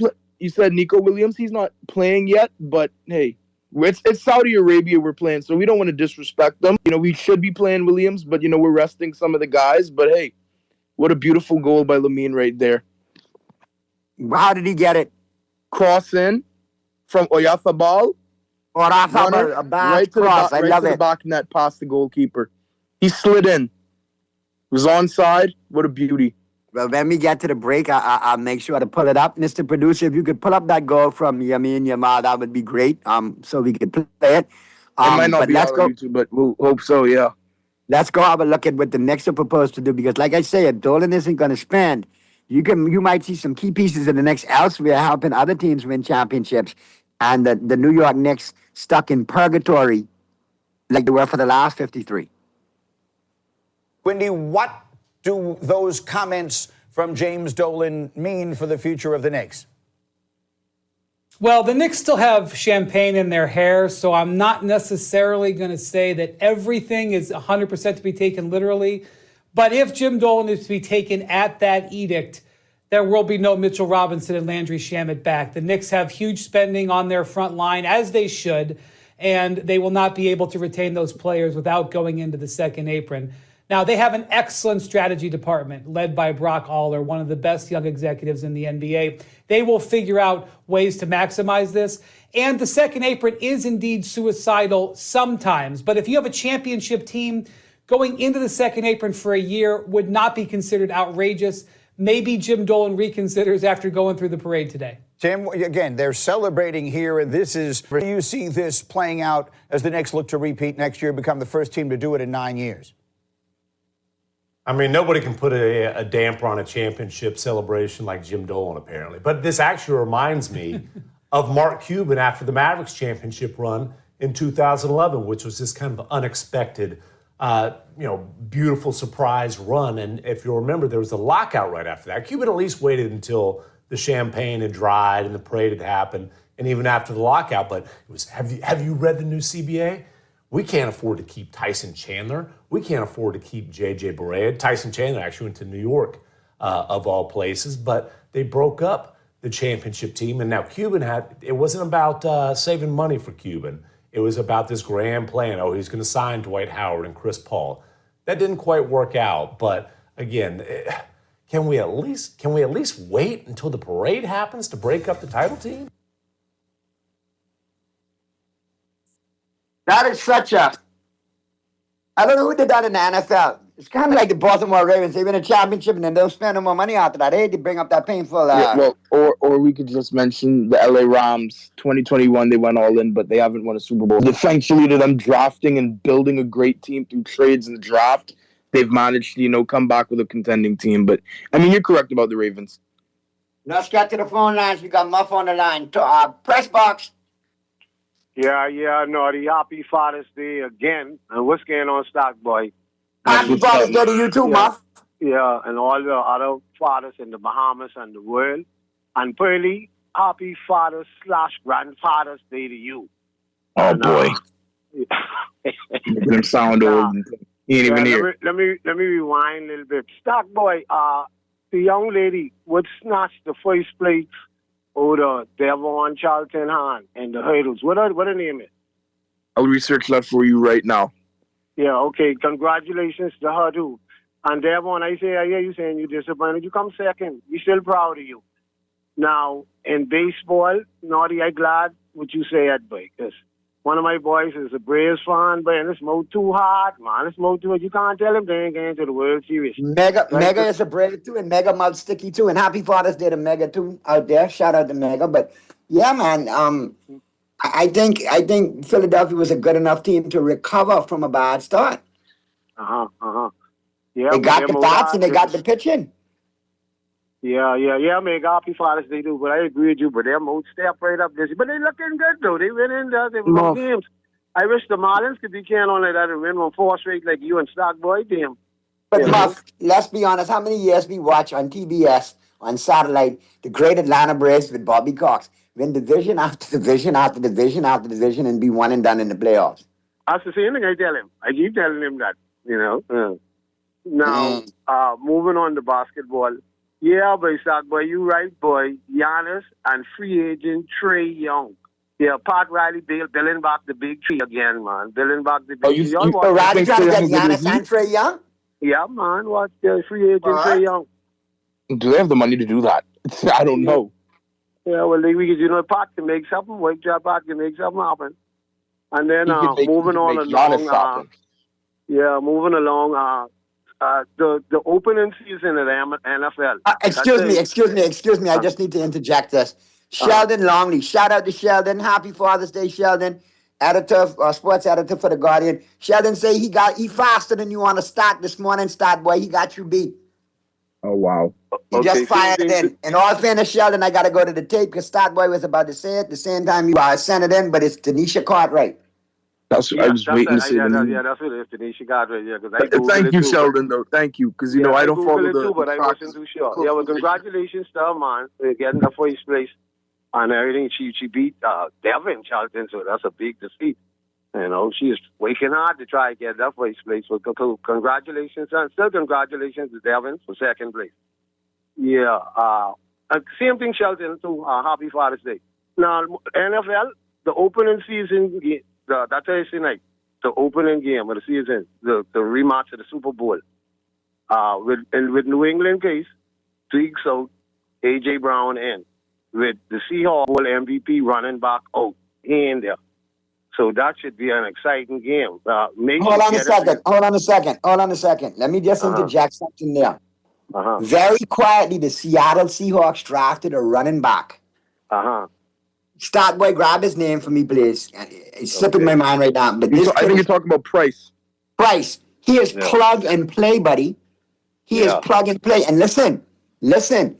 Don't forget a Mr. Martinez from the University of Miami who was on the practice squad last year, who they took late and was a bruiser and a ground and pounder from Miami. You forget Martinez, eh? Right, well, they probably have plenty faith in them too, because the Super Bowl MVP, he was good, but he was a solid running back. He eat up some yards in that Super Bowl, boy. Yeah, but from a fantasy perspective, let me tell you about Kenneth Walker. Here we go. He missed 3 weeks because he got a boo-boo on his pinky toe. Oh. That's Mr. Soft tissue injury. If he stays healthy in Kansas City, he's going to be a stud. Yeah, I say that too. There's no guarantee that he stays healthy in Kansas City. Oh, okay. Yeah, well, then go with Young. Young is always better than with younger running backs. That's always better. I think with the passing game Seattle has, they could go running back by committee and still be successful. Yeah, so May should try to get his revenge. So, yeah, that's about it. Let someone else get in, gentlemen. But listen here, what week do you give A.J. Brown before he turned into a petulant little, prima donna and get upset with Drake May? Yeah, and start getting on like Pickens them and how Pickens them is getting on. Watch it. Stop it. No stop. George Pickens has been a role model and exemplary player since he left Pittsburgh. Rolling for the ball. You ain't passed me the ball, man. What happened? Why you see me? You want to see I was open? What happened, man? And he's speaking to the man. And you know who told them to go tell their quarterback that? Michael Irvin. So it is well done. He's told CeeDee Lamb and George Pickens to do that. So it's come from Michael Irvin, a master Jedi. So it's well done. He's a veteran in doing that. All right, gentlemen, enjoy your Go and enjoy your crabbing rice on Father's Day. All right. All right, let's get that clip up there from the goal from Spain. 1-0 Spain leads Saudi Arabia. Yamal with the goal.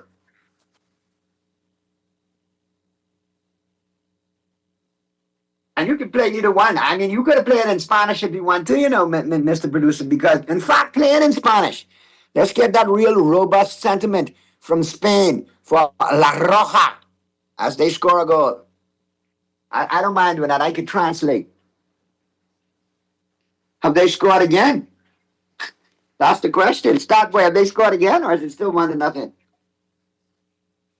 Still 1-0. We're creating so many great chances. The defense of the Saudi Arabians is really tough, but we're making so many different chances right now that I'm holding my breath every time we're in the attacking third. We have a corner right now. All right, let's see what we do with that. I'll wait for the goal clip when Mr. Producer pulls it up. We good, Mr. Producer? I think Lamine might be one of the youngest goal scorers since Pele. Another one. Oyarzabal just scored. So it's 2-0 Spain. 2-0 already. All right. From Lamine Yamal. Touch. So much the fact that he hadn't touched the ball within 30 minutes. He's a very key player for this team. He's got a touch now. Oyarzabal. Back post. There it is. There he is. Lamine Yamal. First career World Cup goal. Maybe the first of many. And Spain on the board early. Very good goal there. Sounds like it was well played. And yes, you're right, one of the youngest goal scorers in the history of the World Cup since Pele. And Pele was absolutely brilliant for that Brazilian World Cup team when he was young. Pele is the only man in history to win 3 World Cups. A lot of people don't look at that. Let that sink in. Oyarzabal, the basket boy. Oh my goodness, this is great right now. All right, let's slide back to the NBA. Let's wrap up the NBA so we can get into the NFL. Big question mark out of LA. Can the Lakers, are they going to be able to keep Austin Reeves? A lot of teams could offer him a 4-year max deal. The Lakers can offer a 5-year max deal. That was the key difference, yeah. Let's check in with Windhorse right now and see what Windy has to say about the Lakers keeping Austin Reeves in LA. Now, the Lakers really want to keep Reeves. Reeves wants to remain a Laker, but he's been on an underpaid contract for the last couple of years, and those days are about to end. And a team like Detroit especially could use another ball handler to play alongside Cade Cunningham. The Brooklyn Nets are looking to quickly rise up and be a playoff contender this next year. And look, they could press the Lakers on Reeves. The Lakers, every dollar that the Lakers pay to Reeves is a dollar they can't spend somebody's team. This is no longer about what the player is worth. This is about how you build your roster. And so, Reeves is going to have a demand in the marketplace, and I think there could be some stress there. The Lakers and Reeves are not, I don't think, quite on the same page as to what his value is, and his value is going to get determined by the market. Interesting. Now, you got to look at. I think the Lakers keep Austin Reeves. Stat boy, what say you? I would agree with that, due to the fact that we could offer him 5-240, and the only max you hear the Nets or a couple of the teams with the 4-170. Oyarzabal just scored again. We're up 3-0. But yeah, Reeves is going to come back to LA based on the simple fact: $240 million in LA, a winning team, a team good coach. You've been to the playoffs. They can give you the most money and the most security. I think he will ultimately stay with LA. But if he does leave, we have money opened up. Time to rebuild. Speaking of money opened up, now I got two clips coming up. One from Windhorse and one from Stephen A. Smith. Let's go to Windy first. Windy says he thinks the best place for LeBron to return to is the Lakers, and then we'll hear from Stephen A. Smith. But let's hear from Windy first. Appreciate at this thing. I think the best place for him is to be a Laker. Okay, and I think that's because he walks out the door. That's 22 points, 7 rebounds, 6 assists. Generational legend. It's not like the Lakers are just going to be able to replace him. Super simple. But what the issue is the amount of money, because every dollar they give to LeBron, they can't give to a free agent because they got to improve this team. Look at how good the Spurs and the Thunder are. You know the Nuggets are good and the Wolves. They got to make up some ground. And it's not like with Kobe, it wasn't about cap space. They gave Kobe a big contract when he was already done. He torn his Achilles. They did it out of honor and respect. The situation is different. Every dollar they give LeBron, they can't give to another free agent. But there has to be a number in there that respects LeBron and that gives the Lakers a chance to still improve their roster. And I believe they'll get there. But it may not happen until June 30th. Very interesting as to where he thinks LeBron should end up. Nobody with sense is going to suggest he should leave L.A., not with that Southern California weather. But let's understand that's the reason he should stay. It ain't for the basketball team because they ain't winning. Let's get that out the way first. They ain't winning a damn thing. All right? You ain't beating Oklahoma City. You ain't beating San Antonio. You might not beat Houston once Van Vliet comes back. Or who knows what Denver's going to do to at least add depth to their bench. It ain't happening, okay? Los Angeles Lakers ain't winning no championship anytime soon. And that's a damn shame because I think they got the coach and the coaching staff because I'm a fan of the job that J.J. Redick has done.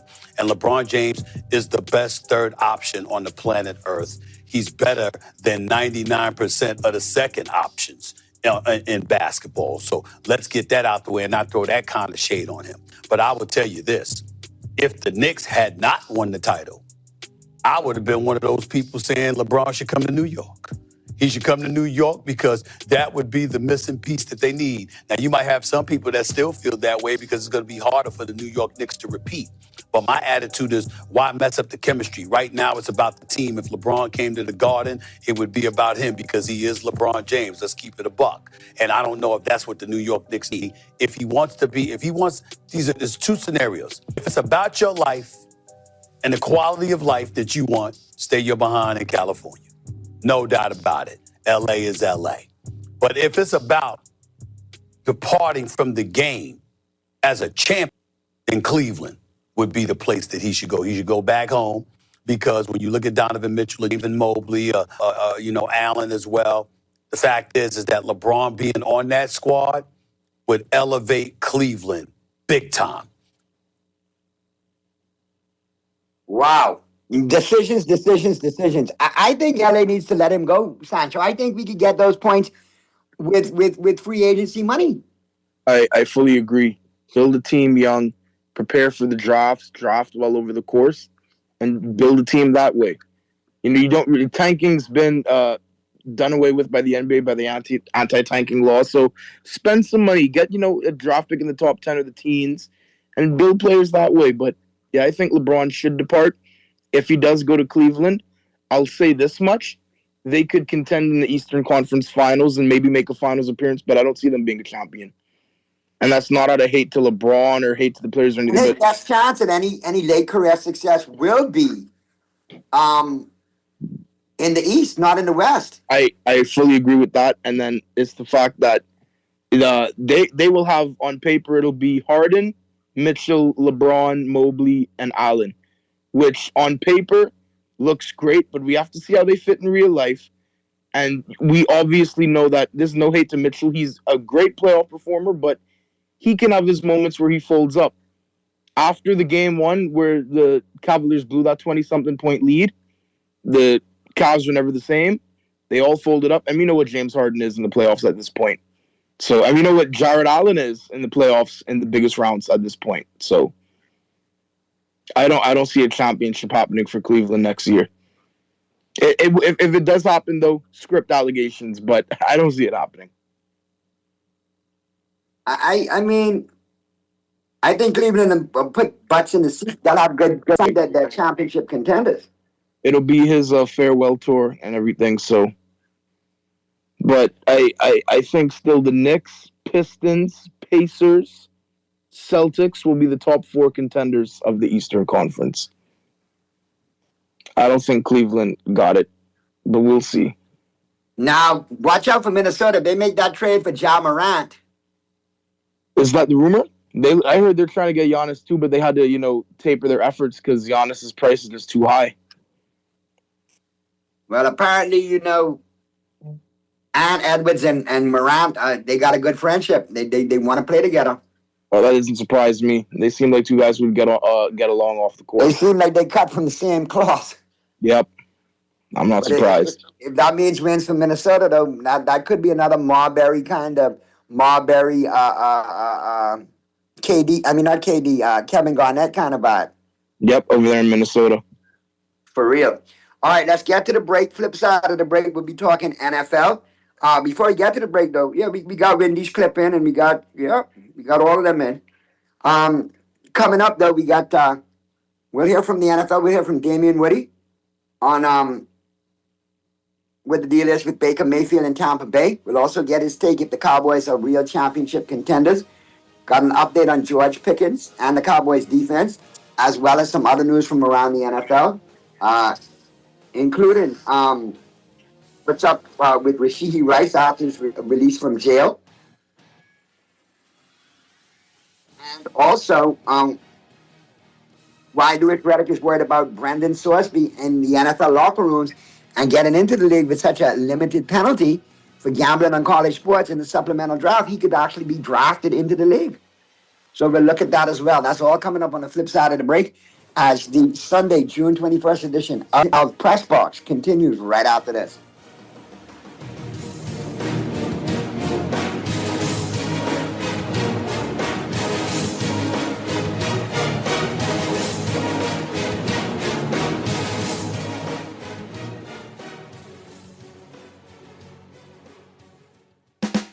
Play with Island Games. We making dreams come true.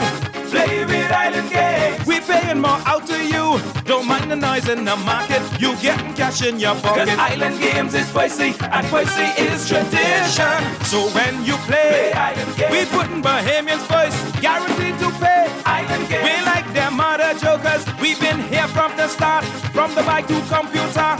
Island Games. We can make your dreams come true. Island Games.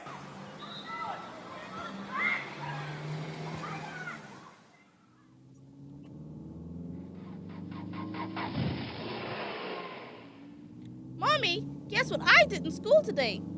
Hold on, sweetie. Mommy's sending a text. But Mommy, my teacher said that you're not supposed to text and drive. I know what I'm doing. Oh, look, Mommy, the Smith twins. Mommy, watch out! In 2017, approximately 54 people died as a result of traffic accidents. A percentage of these fatalities occurred as a result of texting while driving. Just taking your eyes off the road for 5 seconds can increase your chance of crashing. Remember, even the smallest voice counts.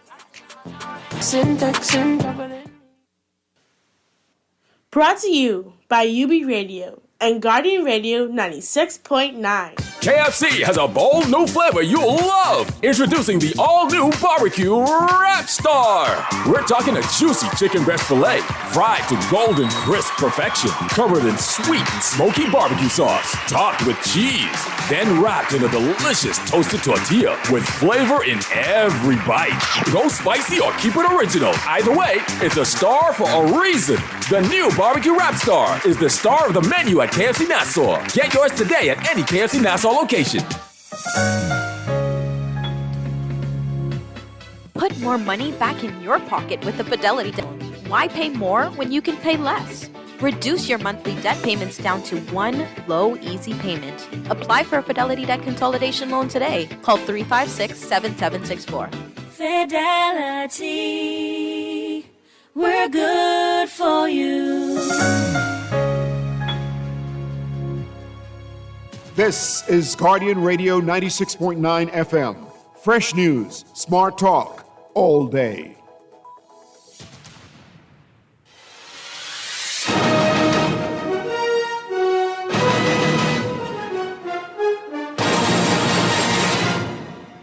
We're back at you on the Sunday, June 21st edition of the Press Box. Happy Father's Day to everybody, Naughty and Statboy and your company right up until 1 p.m. Let's wrap up the NFL.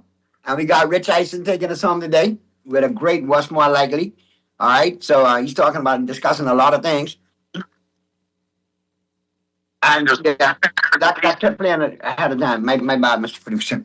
But let's look at the NFL real quick. A couple of things we need to discuss. And let's start off with that clip right there. The latest in from the NFL, Louis Riddick is worried about how Brendan Sorsby will fit in the NFL locker rooms. Now, Brendan Sorsby Texas Tech quarterback, found guilty of gambling on his team and on college sports, a supplemental draft. Pardon? So I'm sorry to interrupt. It's a travesty that he's allowed to be in the supplemental draft. At least without facing some form of fine or punishment. And that should be on the table ahead of time. Once he's drafted, he will be suspended the first 5 games or whatever for gambling. I like that. I do like that idea. But I get Louis Riddick's concern because now what is he going to introduce in locker rooms? How is he going to fit in NFL locker rooms? That team's knowing he did that. I mean, they got away with it. It sends a spike right through the locker room. So let's hear what Louis Riddick and ESPN has to say on this, this controversial and kind of groundbreaking decision made with Brendan Swarsby and how the NCAA decided to penalize him. You've heard me talk about this numerous different times, okay? There's the football character piece, there's the personal character piece, and then there's the physical skills piece. Before we even get to the physical skills, we're talking about personal character here now, okay? And football character as it relates to how does he get on with the rest of the football team? Let's just put it this way. Locker rooms can tolerate a lot of things, and they have over the years, as Wood's going to talk about. We accept a lot of guys and all of their shortcomings into a locker room, and you're very forgiving of certain guys as far as like their behavior, maybe things that they got into off the football field. Because one thing that you really do kind of like always gel with players about is this: we're here to win football games, and you trust that guys when they go on the football field, all the stuff that maybe they're dealing with personally is left behind because we're all out here to like establish our livelihood, take care of our families, win football games, because that's what the profession calls for. With this young man. Now think about this. You bring him into your football team. As a football player, you're going to be sitting there and thinking, hey, look, you're going to be scrutinizing every single thing he does on the football field on game day. Every pass, it's not a complete pass. Did you try to do that? Are you betting on us? Are you really are we all rowing in the same direction for yourself? Are you on to take, there's a lot of things. Look, I think Todd Monken said it best. This is a slippery slope. It's a very slippery slope. Because this is the kind of thing you have to be dead sure on as far as this young man has kind of made the strides and done the things necessary to where you feel reasonably assured that this is not going to be an issue that's going to affect your football team and the integrity of the game when your team is out there on the field. And I don't know how you get comfortable with that. Right. I don't know at this point. This could be Art Schlitzer Part 2. That's something for you, little homework for you there, stat boy. Go Google Art Schlitzer. This was actually Swarsby before Swarsby years ago in the NFL. Will do. Art Schlitzer. And he ended up in a very tragic outcome with that whole scenario.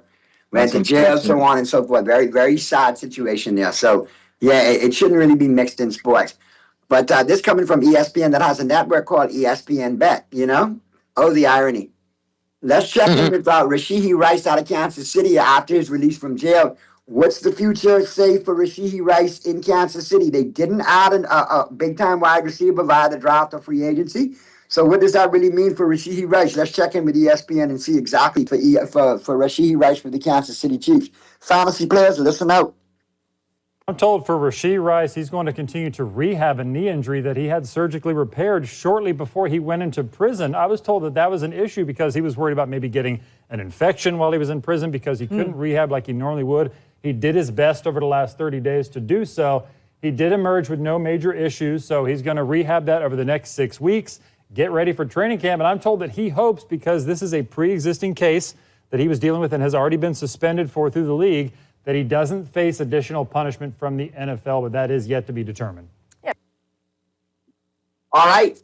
So let's keep an eye out there. I think he's going to have a big year. If you can get him in fantasy, get him. I think he's going to produce well with Pat Mahomes coming back to prove something. And the addition of Walker in the running back, I think that's going to open up that offense as well with the return of the former offensive coordinator who used to be there for so many years. Eric Bieniemy. Former Colorado quarterback as well. He's a great offensive coordinator. I'm surprised the NFL never took a chance on him as a head coach. I am shocked by it. He needs to get consideration. He gives me Mike Brown. You give him a team like how Mike Brown got the Knicks, you give him a solid team. Mike Brown is the drought ender. He's the first quencher. I think Bieniemy gives me such similar vibes, especially with how he calls the offense. And he's won championships as an assistant or offensive coordinator, like Mike Brown with the Warriors. So I think the team should take a chance on him. I think Rashee will be a solid receiver this season. Like you said, in fantasy, he's going to get a ton of points, just like he did when he came back from suspension last year. But he has to get his off the field life in order. You have to, because you become a liability to yourself. Most importantly, you mess up your chances of making money, and then the team. So you have to get in order. Simple as Now, that. who's playing a dangerous game at the Tampa Bay Buccaneers with their quarterback situation? Here's Damian Woody with the latest on the Bucs and Baker Mayfield. There is no Bucs with no Baker Mayfield. He is their quarterback. I agree.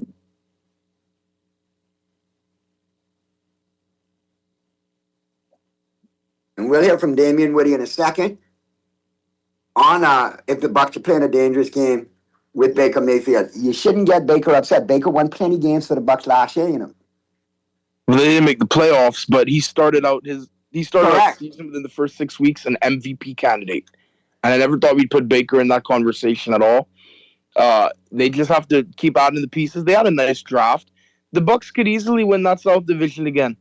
I think there's going to be tougher competition with teams like the Panthers and Saints, but let's hear from Damian Woody real quick. Division to lose.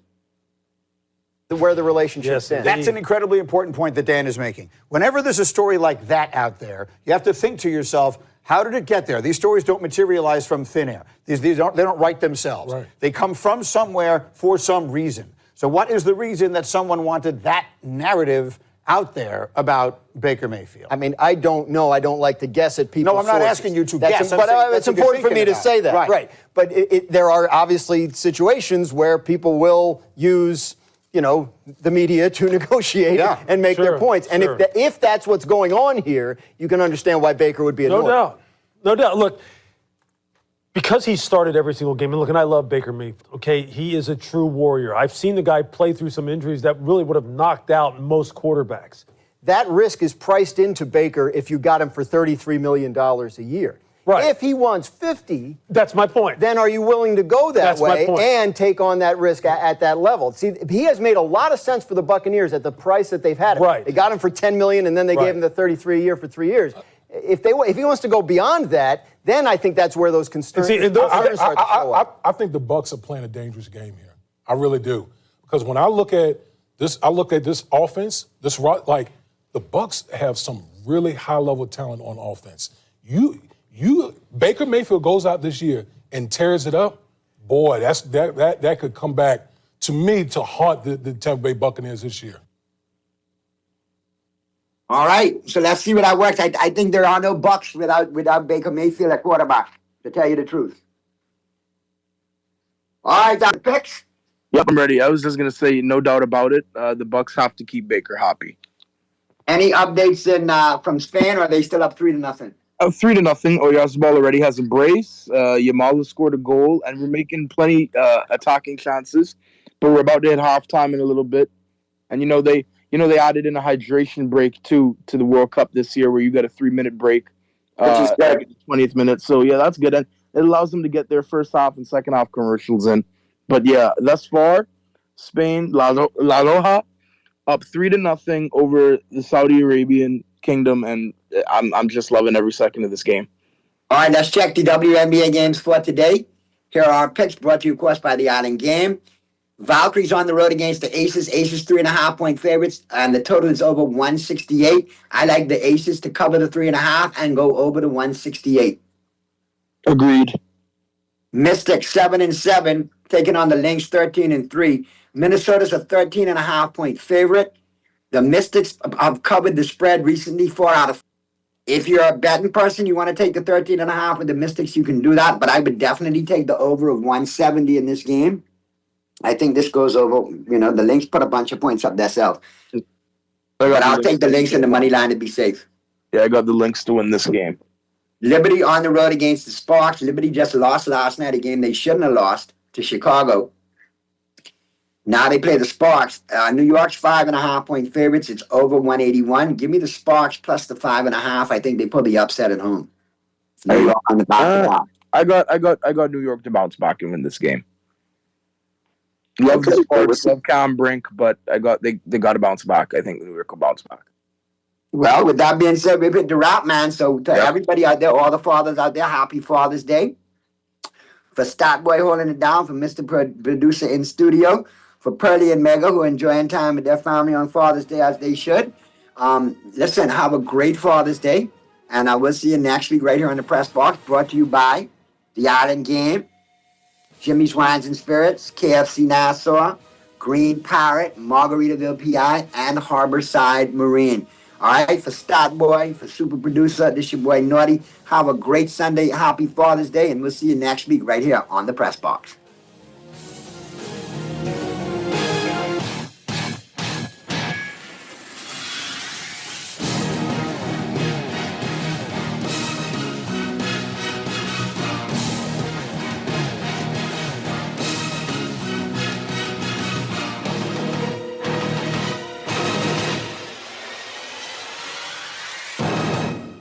Always on the go? Missed the show? You can now listen to Guardian Radio talk shows anytime, anywhere on Spotify and YouTube by searching Guardian Radio 96.9 FM or by entering the name of your favorite show. You can also listen by logging on to GuardianTalkRadio.com and Guardian Radio, continuing to provide you with fresh news and smart talk anywhere, anytime, all day.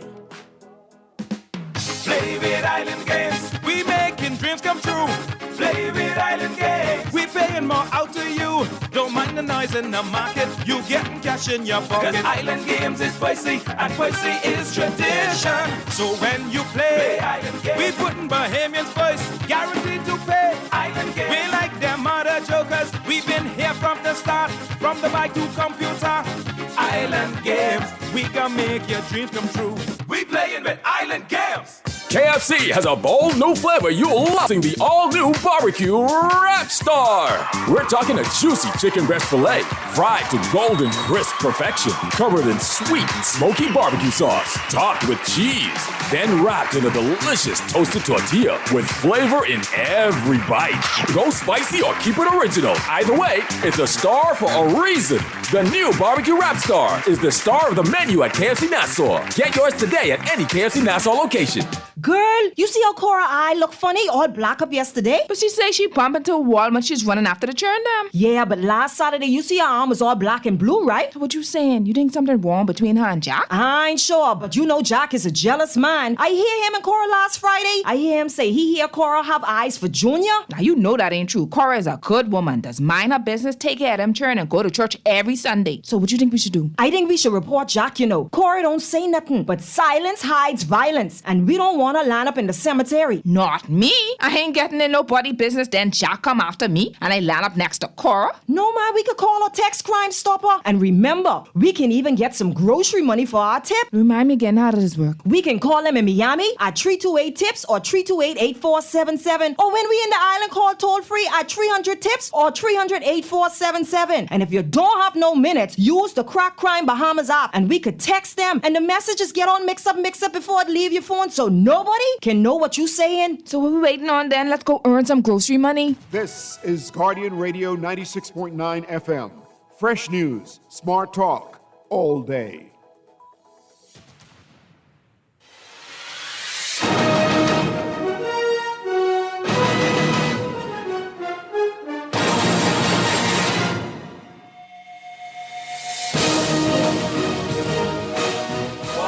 What's more likely? Never say never, but never. Hey guys, happy Friday. Hey. Happy Friday. What's more likely? Presented by Pella Windows and Doors. The floor is yours. Hey Andrew, you're the radio voice of the Cleveland Browns. I am in my free time, yes. Congratulations, that's awesome. What year is this coming up for you? 3? This will be my third full season, yes. Phenomenal. Who's more likely to start more games this season for the Browns at quarterback? Deshaun Watson or Shedeur Sanders? That is a great question. I'm going to say because one guy is younger, and there is certainly an eye on the future. I think they both do start games this year. For the sake of this Friday, June 19th radio bit, I will say Shedeur Sanders will start more games this coming season. It is a difficult schedule to begin the year. The Browns technically on paper have the quote-unquote easiest schedule to open the right now, but that is based on last year's win-loss percentage, not taking into account the draft and trades and free agency and coaches getting hired and fired. Usually actually the other way around, fired and then hired. So the Browns have to open, do you know how they open? Back-to-back games in Florida, at Jacksonville and at Tampa. Interesting. Back-to-back. Not good. The Browns only play 5 teams. They have 5 games this year against teams that made the playoffs a year ago, and 2 of those 5 are against the Steelers. However, 4 of those 5 happen in the first 5 weeks of the season. So it is not an easy road out the gate. If you had to get an answer from me right now, it would be the man who now wears number 2, his college number. Week 1 starter? I don't know. Honestly, do not know. And I'm not trying to hedge here. I really don't know. A couple of weeks ago, I would have said Deshaun. I now think Shedeur has more of a shot than I did a couple of weeks ago, but it is a legitimate competition where truly either guy could win, and neither guy winning would surprise me. This is fun, TJ. We've been talking a lot about these 2 teams this offseason. Rich did a top 10 offenses heading into next year. Who's more likely to have the better offense in 2026, guys? Bears or Cowboys? Bears or Cowboys, better offense? I'm going to say the Chicago Bears of Chicago. I don't know why. Chicago. I just... Not Indiana. The Cowboys over the years have had trouble staying healthy offensively. Every time I think, and I know that they won back-to-back 12, they had back-to-back 12-win seasons with Mike McCarthy. People think Mike McCarthy was a failure there. He was not. Obviously, in the regular season, he was not. This team has put up points clearly. My gut tells me that year 2, Ben Johnson, Caleb Williams. TJ? I mean, you already know what the answer is. No, I don't know your answer. That's why we're asking. I think the Cowboys. Okay. What would it take for you to pick the Bears? Nothing. Okay, that's my point. I think I have a purpose on this show. It's not to give tremendous breakdown. Do you ever break character? Super fan. Oh yeah, like I keep it real most of the time because I feel like our offense is great. Brockman says it. We've got the best wide receiver duo. I agree. You okay at left tackle? I think so. I think more importantly, Andrew, we don't have to. Our defense stunk last year, right? I think that's putting it mildly. There was an odor. Yeah, so we don't have to be the best defensive football. We just don't have to stink this year. Yeah. And we're going to be good. And so, yeah, that means that the offense will get more time with the football, in my opinion. Yeah. I think But we don't have to put up as many points. Cowboys win the East, I think. This just in. The East isn't that good. Agree. Guys, how about this one? Rookie quarterback more likely to start more games this year. Fernando Mendoza or Brendan Sorsby? Oh, really? Really? What's more likely? Really? I've been told Fernando Mendoza might sit the whole season. He's not going to. No way. But I do think, I'd be surprised if Brendan Sorsby starts a game this year. A game? A game. Really? A game. You think he's going to get suspended? I do think there will be some kind of suspension. That really hasn't been the precedent. No, it has been. Oh, Keyshawn Boutte didn't get suspended. Okay, that's fine. Terrell Pryor did. Others have. I think the NFL is in a really difficult position right here. Really difficult position. Because you have a guy who, for all intents and purposes, has been banned from college football. Basically, banned. And now he's going to go, and this is it's a difficult precedent to set. And the NFL is in a tough position here because they're fighting Jeffrey Kessler, a guy that knows where the bodies are buried, figuratively speaking, right? A guy that knows how to fight the NFL. The antitrust thing kind of hanging there, looming over Washington as well. So what does the league do? I think he's likely going to get drafted, assuming there is a supplemental draft. And right now, the league has not yet, quote unquote, granted the supplemental draft. Everyone is going nuts. Oh, who picks him? There is no supplemental draft yet. There is no draft until they say there is a draft. Then someone has to take him. He has to not be suspended. And then he has to get on the field. So I'm going to say Fernando Mendoza. Andrew, I've known you a long time. I know you're passionate about a couple of teams. Of these 2 favorite teams, what's more likely to happen first? The Guardians win the American League, or Syracuse football wins the ACC? Is the ACC still a thing? Yes. Okay. It stretches both coasts now. It does, I'm told.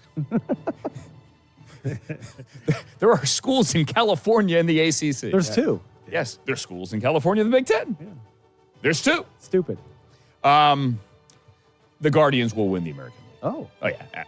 And I have faith, don't get me wrong, in Fran Brown, the man on the right. Me too. But I also have faith in the guy on the left, Travis Bazzana. And the thing with the Guardians is they have always found a way. And that's what makes it so frustrating is they're such a well-run, disciplined organization that year in, year out, find a way to win the division. And they don't spend a lot of money. They develop, they manage well, top to bottom, and they find a way to win the division. Who has won the American League Central more times since 2000? Nobody. Like the Tigers, the White Sox, the Twins, all these teams have had their runs.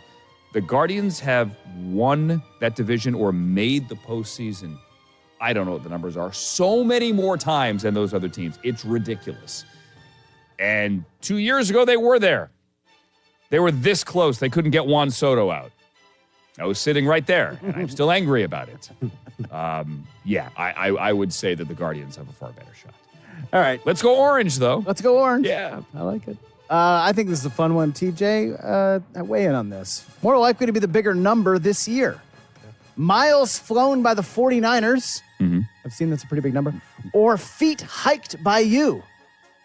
So it's miles flown by the 49ers because you can't see the gut under the chair here, under the desk. I have a good hike. Oh no! And what was the footage on Baldy here in LA, which is what 1,000 feet or 11, whatever it is. Okay. I kind of fallen off. What? Not you. Yeah. Oh, no. I was thinking of a trip to Morocco last month. There's like an 11,000 foot. I was going to go do Lisbon and then hop down to Morocco. It's too hot to do it now. I missed that window and I went to Asia instead. First world problems, I realize. 49ers are looking at 38,000 miles. Yeah. 38,000. So you're saying me to climb? I could put a bunch of like Mount Baldy's together and get to 38.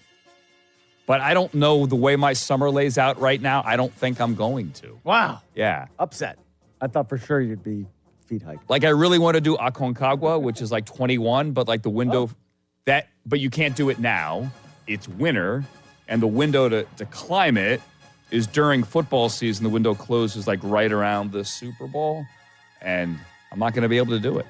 That's like my next bucket list one, but I'd have to like skip the playoffs to do it.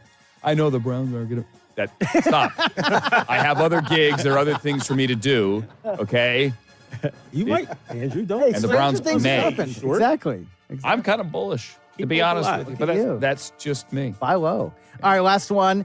On this date in 1975, TJ. What happened? ¿Qué pasó? Jaws was released. No. Jaws, Del Tufo's favorite movie. Where were you here. on this date in 1975? Not born.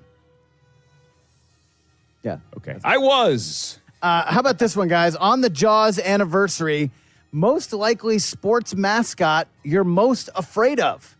Sharks, lions, or pirates? I'm the captain. Who's afraid of a pirate? I'm the captain now. Have you ever seen that movie? Yes. Terrifying. But there aren't many modern day pirates. There are. Okay. If I'm sailing the east coast of Africa. Yeah. Well, gotcha. There.